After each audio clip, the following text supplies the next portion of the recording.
दलित समाज आपल्या सोबत असल्याचं भाजप आमदार सुरेश धस म्हणालेत. आव्हाडांनी माहिती घेऊन बोलावं असं देखील त्यांनी म्हटलंय. लॉंग मार्च झाल्यानंतर आव्हाड बोलतात. आव्हाड आमच्यात अंतर निर्माण करण्याचा प्रयत्न करतायत असं प्रत्युत्तरही सुरेश धस यांनी जितेंद्र आव्हाडांना दिलंय.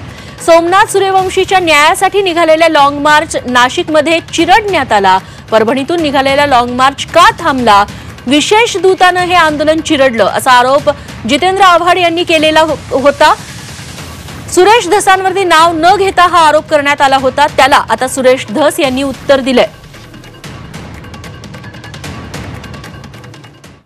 मी आता कधी लॉंग मार्च झाल्याच्या नंतर बोलताय, परंतु तुम्ही माहिती घ्या.